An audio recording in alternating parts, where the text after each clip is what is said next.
LeighTDickey.com.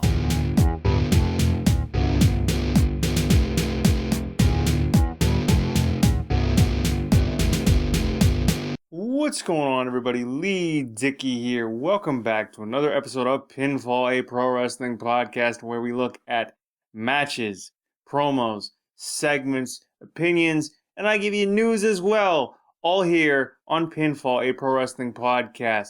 Now, Pinfall, a pro wrestling podcast, new episodes are available every Monday at midnight Eastern Time on places like iTunes, Spotify, my official website, LeighTDickey.com, and wherever podcasts are available. Today, I want to basically watch a match, and that match is Rob Van Dam vs. Hardcore Holly from the August 29th, 2006 edition of ECW. Of course, this is the WWE ECW, so it's under the WWE banner, and this is after One Night Stand 2006. It's a couple months into the WWE tenure, with ECW as basically its developmental brand.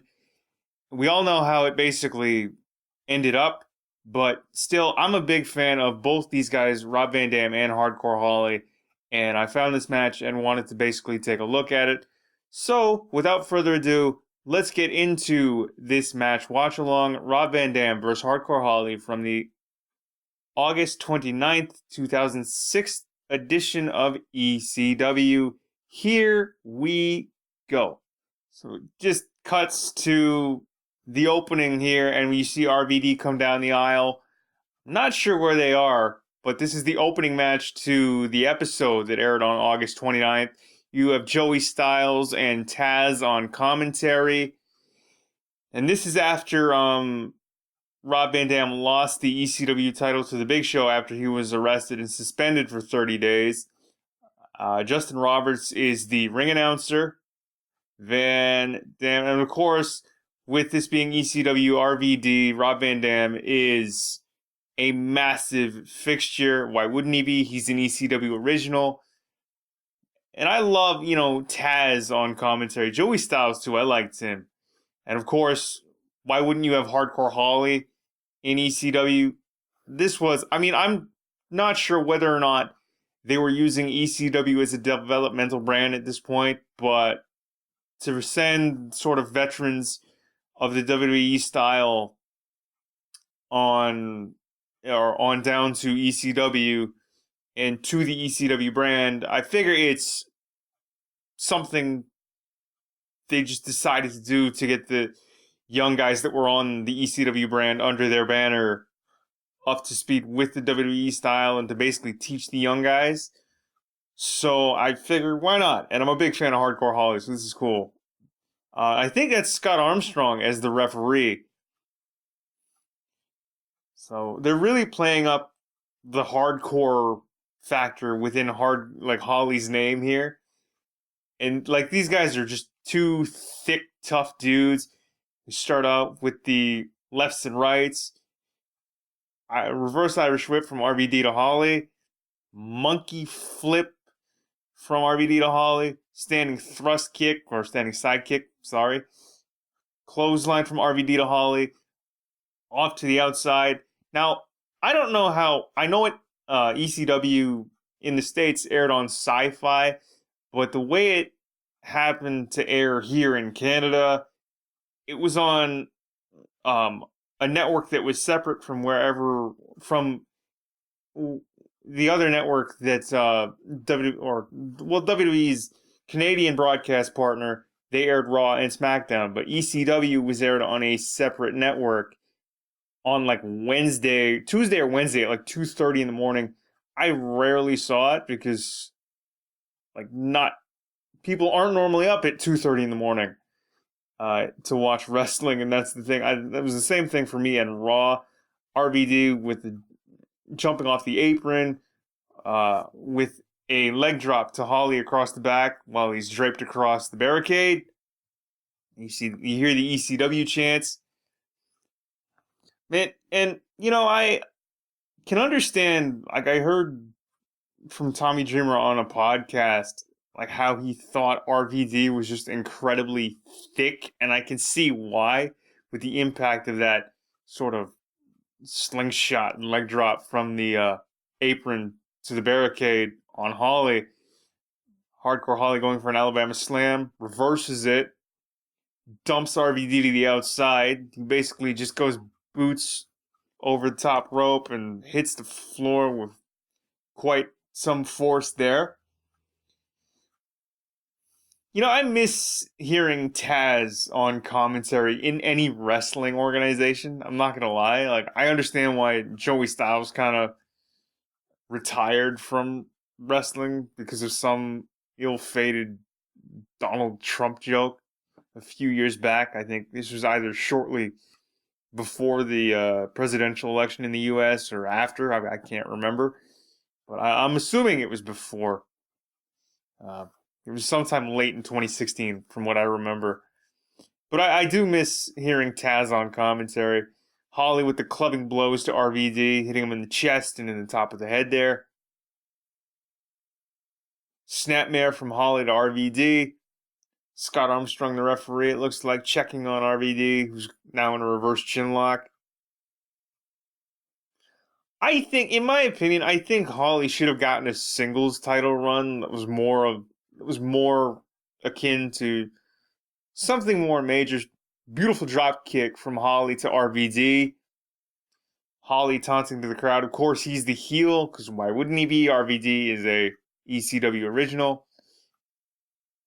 But I don't know. I'd be the guy cheering for Hardcore Holly because I'm just a big fan of his. I'm a big fan of both these guys, but I'm a bigger fan of Hardcore Holly. And that's not a slight to RVD, but just my personal preference. You know, like, I think Holly, getting back to what I said earlier, should have been given like a singles title run that wasn't sort of the hardcore title, or I think he wasn't the IC champ for a short spell, but I think he should have been given like an ECW title run. I know he was in the WWE title picture with Brock Lesnar back in early 2004, which I found weird, but I actually was a fan of that booking and thought that, you know, they could have given him a short run, but then again, they were building Brock Lesnar, so I understand why they didn't. RVD with sidekick after a couple clotheslines and a standing moonsault. 1, 2, kick out.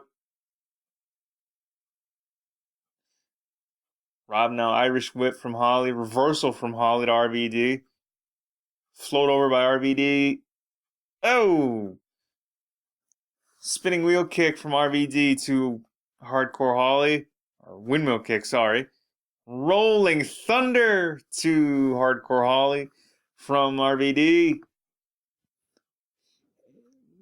RVD's throwing everything at Hardcore Holly here. Going for that 5-star frog splash.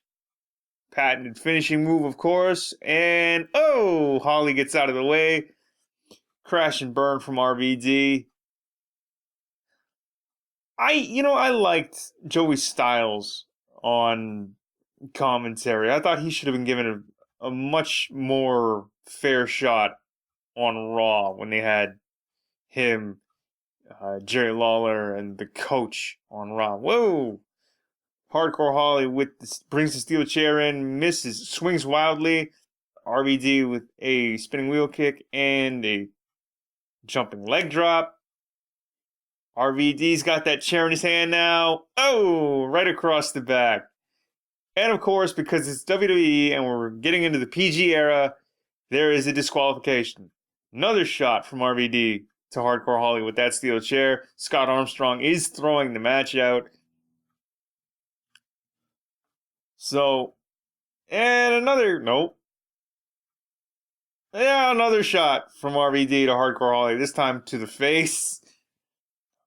Holly goes into the crowd. And the match is over in a DQ because ECW and WWE, we all know how that ended up. Match ends with RVD holding the chair with a dent in it because he's hit Holly 3 times with it. But Rob Van Dam is the hero, of course. Why not? Holly is in a heap. and it's just RVD in the ring celebrating. That's how the match ends here on the August 29th, 2006 edition of ECW. My opinion, if WWE wanted a third brand, like why ECW? You could have called it anything else and you would have been fine. I mean, you could have called it NXT back then. Maybe you didn't think of the name, but if you wanted a developmental system, you could have just, you know, left all that up to, say, OVW, Ohio Valley Wrestling, which is now, these days, owned by Al Snow. But at the time, they had a working developmental relationship with the WWE, but I can't understand. I guess there was a clamoring for ECW as a third brand because of the success of the first One Night Stand a year prior, or almost a year, just over a year prior. And they did it again in June 2006. And then this is when they were going to launch on Sci-Fi shortly thereafter.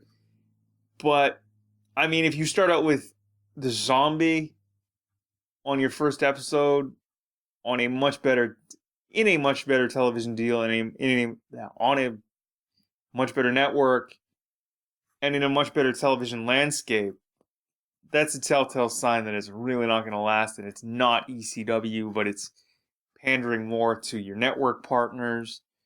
Again, like I said, ECW in Canada, it wasn't aired on the Canadian broadcast partner to the WWE, who broadcast Raw and SmackDown to this day still. But it was aired on another network here in Canada. I'm assuming it aired on Global back then, whereas Raw and SmackDown aired on The Score, now Sportsnet 360, and they still air on Sportsnet 360 to this day. But I'm assuming that has to do with Canadian broadcast rights and some sort of deal that they swung. I don't know why they didn't have, basically, why they didn't give it to the Score or Sportsnet 360 at the time.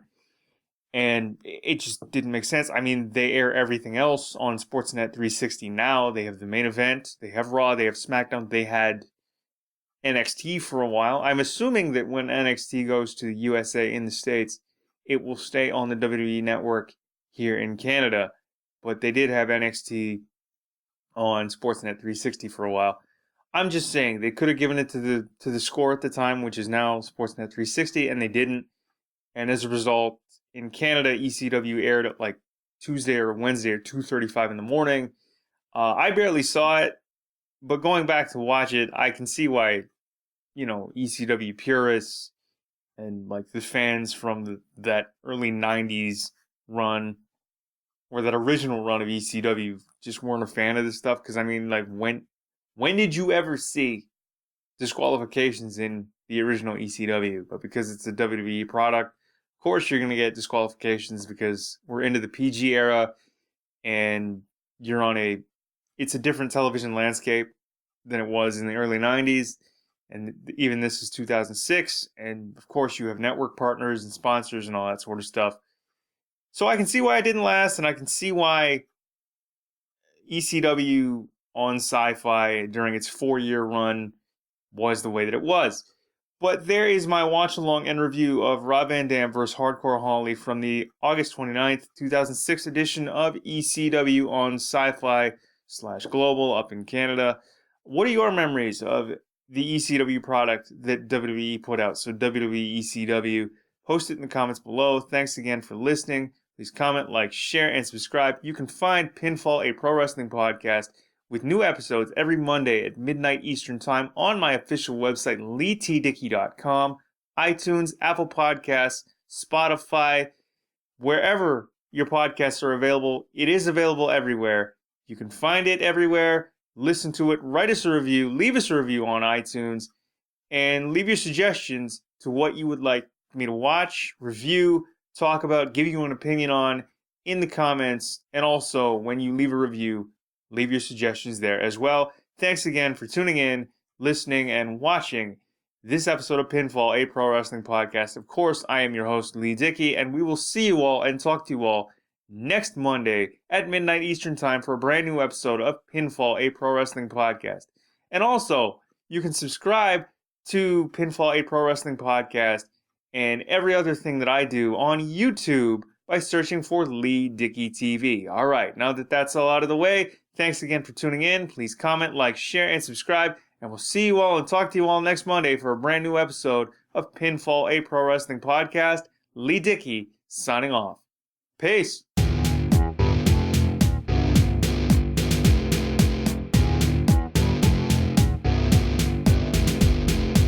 LeighTDickey.com